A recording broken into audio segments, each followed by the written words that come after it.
Welcome to Inside the NCAA. I'm Jack Ford. As many of you know, questions have been swirling around the issue of name, image, and likeness for some time now, as colleges and universities have been considering the approaches that could be taken to this issue.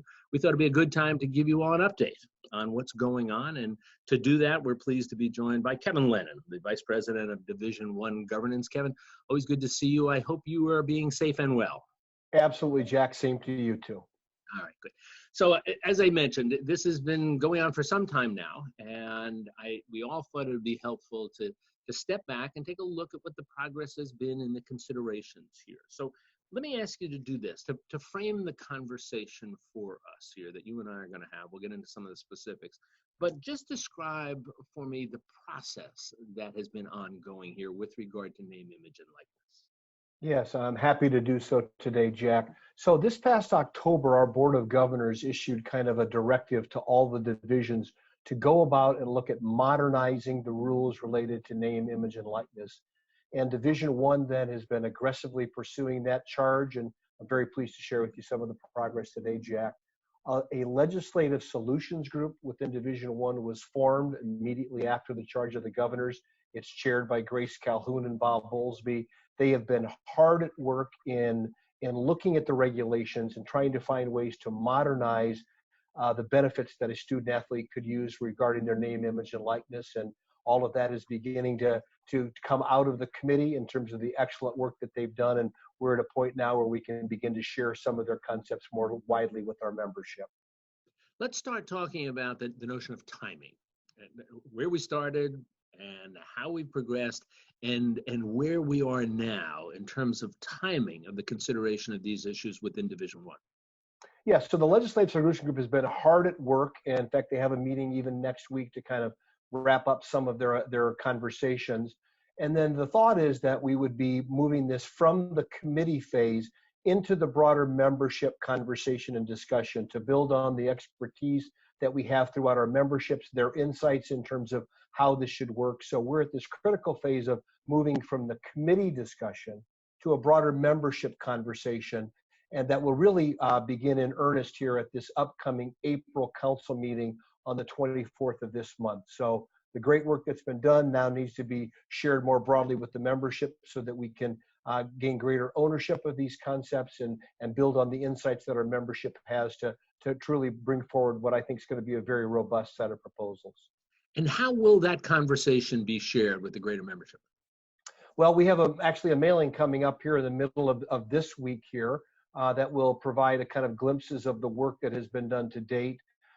We will also have a webinar that we're going to conduct for just our council members and our commissioners on April 16th to prepare them for this conversation at the end of April. So again, as we give glimpses of their work beyond what we've already done through a series of webinars, but we really are kind of getting more keenly focused, if you will, on the very specific nature of the proposals. And the webinar and our mailings, I think, are going to be helpful in making sure that we can have a very productive discussion during the April council meeting.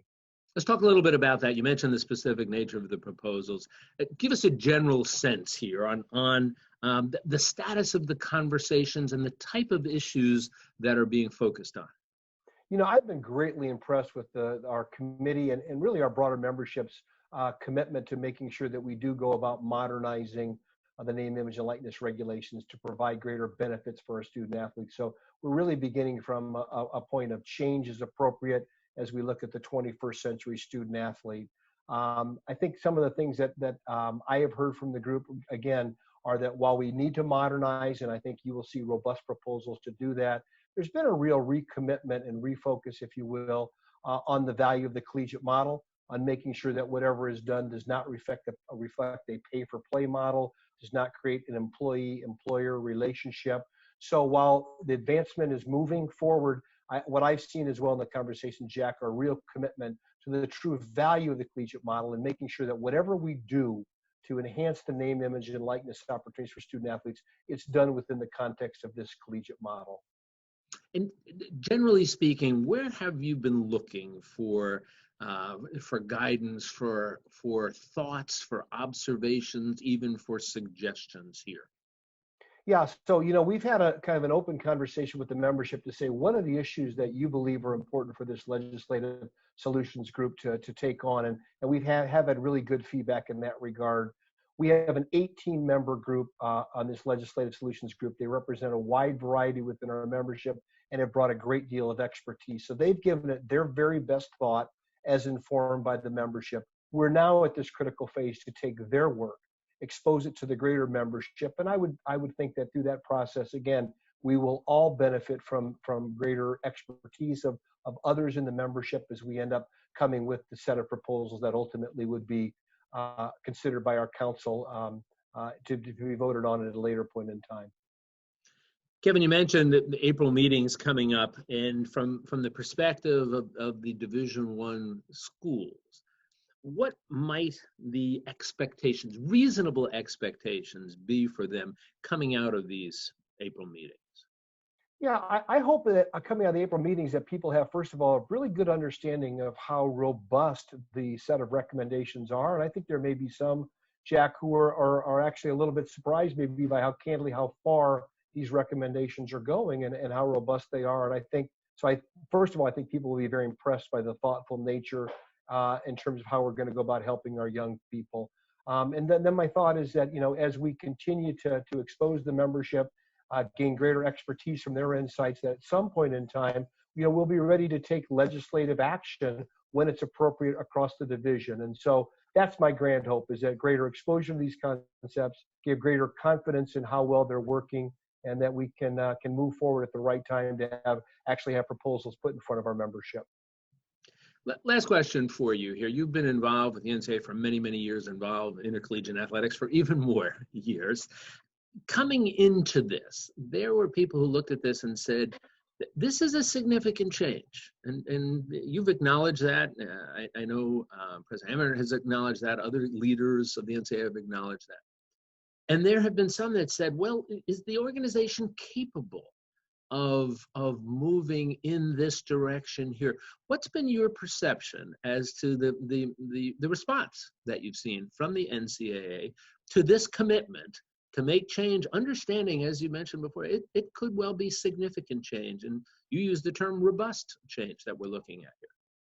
Yeah, I've been very impressed by the willingness of our membership to say, we have helped modernize and better support our student athletes for a long period of time. And there's countless things that we can point to, Jack, that show enhancements to the quality of life for our student athletes.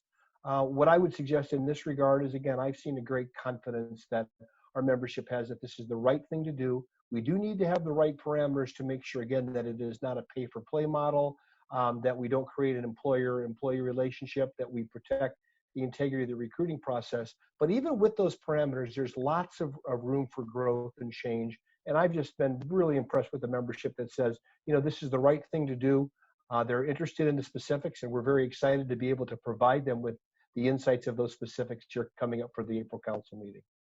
Well, a lot taking place, and we certainly appreciate you giving us the update here. Our thanks to Kevin Lennon, the Vice President of Division I Governance. Kevin, thanks so much. Always good to talk to you. You stay safe, stay well, and we'll talk soon. You as well, Jack. Appreciate you very much. All right, so that's it for this edition of Inside the NCAA. I'm Jack Ford, and thanks also to all of you for joining us. And all of you stay safe and well.